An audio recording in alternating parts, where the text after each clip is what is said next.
Hi, Roland Jorin from Sofeast here. So today is February the 3rd, and here's a short video about the new tariffs that the Trump 2 administration just announced. So Trump signed an executive order on 31 January, as he had announced, but it was not really clear if he would do it. He kind of did it at the last moment.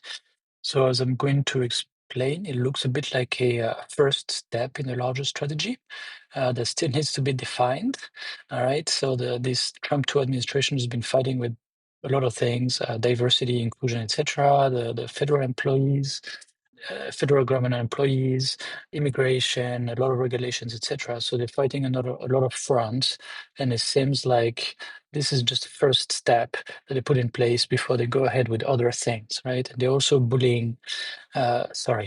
imposing tariffs on Canada and Mexico at the same time in larger proportions, right? So we're talking about when it comes to China, we're talking about 10%, an extra 10% on anything that was already imposed. Okay, so for product categories that had a 0% tariff, then now it's 10%. Those that had a 25% tariff, then it's 35%.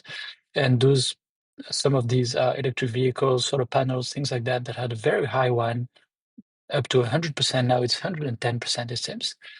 Something that is not entirely clear to me is it only on products, but also on components, right? Because a lot of people have been thinking, hey, let me do some assembly in the US and I will be sheltered from all these tariffs. But actually, it seems like it also impacts components too. Okay, so you import components and you're going to have to pay tariffs on them.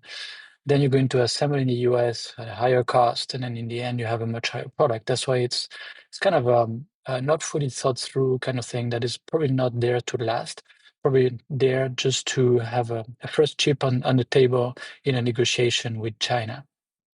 In 2018, 2019, a lot of product categories were exempt from tariffs. So a lot of people have been working on reclassification of a certain product into another HS code or HTS code, I should say, which is what the US CBP looks at. And we recorded a video with an expert in that topic, Owen Hackey, a few weeks ago. But here for this, anyway, again, in the short term, is probably not going to help. So this is going to comfort people in the idea that, hey, let's move some of the assembly of products, and let's say, as long as it's substantial transformation, right, in the eyes of the Customs and Border Protection Administration, to other Asian countries mostly. So this is going to benefit places like Vietnam, India, Malaysia, etc. Okay, there's a lot of unknowns. What about importers that are going to their OEM Chinese suppliers and say, hey, can you absorb a part of that? Usually, I don't think they're going to get what they expect. They're probably going to have to just pass on the cost to the retailer, to the consumer, etc. Maybe only in part. But that's going to happen. Now, if you distribute a product from a Chinese supplier, they're an ODM, well, that's different because they probably make a much fatter margin. So you can probably hit them here. Okay, do you want to keep making these nice volumes? You're going to have to absorb at least half of the extra cost here, right? Okay. Other big unknowns, it seems like the de minimis rule, which allowed anybody to ship packages of small value declared under 800 US dollar, is done. Okay, so the threshold was $800, and it's pretty clear that this is going to change anyway. This is way too high. The US CBP is submerged by so many packages, and it's wrong at many levels. So people expected a lower threshold, but here, what was the new threshold? It's not so clear. Okay, but in any cases, if you ship some small shipments, okay, under $2,500 of value, there's some other ways to do relatively simple, less formal declarations. Okay, but still the rules change and you need to understand all the implications. How is China going to react? Well, that's a big one. Usually they say, oh, you do this, then tit for tat, I'm going to do that. But here they have two problems. Number one, they import much less from the US in value than the US imports from them. So they can't really just, okay, you put 10%, I put 10%, is never going to be exactly the same at the end. And the second one is that the presidential executive order included a retaliation clause.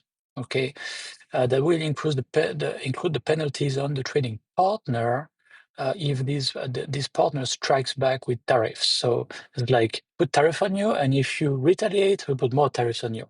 So the US already knows how China is likely to react. So China is probably still thinking about what to do here. They said they would log a complaint with the WTO, but the Trump administration really doesn't care about the WTO, et cetera, et cetera. They probably prepared a much bigger response, but they know that this is just a first shot.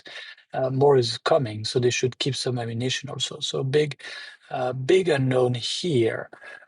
Is China going to do more to curb the illegal fentanyl active ingredient manufacturing and exports to the US? I'm not sure this is what is invoked by the Trump administration, but is it the real reason? Probably not. Okay, so not sure. I think they don't even know what they should do, right? So the Canadians, Mexicans also have said, like, we don't even know what we should do to make the Trump administration happy. In short, this is just bullying, right? Okay. Other unknowns. Will this executive order be challenged in court? Will it be cancelled? They used a International Economic Emergency Powers Act, which is not really designed for that, but not very likely to be challenged and cancelled, it seems. Will the approach from the Customs and Border Protection Administration evolve? There's been a lot of transshipments, a lot of cases where they say, okay, this is made in X, for example, made in Vietnam, but maybe it's just packaged in Vietnam or just assembled with a couple of screwdrivers. And a lot of that has gone on the US market and challenged. Not very easy for the US CBP to handle all that. However, in December, so we're talking less than 2 months ago, the International Trade Crimes Act was passed in the US, and now there's going to be a task force charged with investigating and prosecuting what they call trade-related crimes. So let's see what it's going to look like. So all in all, this is a very foggy situation. What are the next shots going to look like? What are the reactions from China going to be like? We don't know. Let's keep watching, but really 10% for products that did not have until now any tariffs on them. Well, that kind of just balances cost between made in China production and made in Vietnam or Malaysia production in many cases, right? So this is just first chip on the table, I think, to negotiate, and they're probably working on what are the next steps in negotiating something with China. So let's see, let's keep our eyes open. This whole story is not over.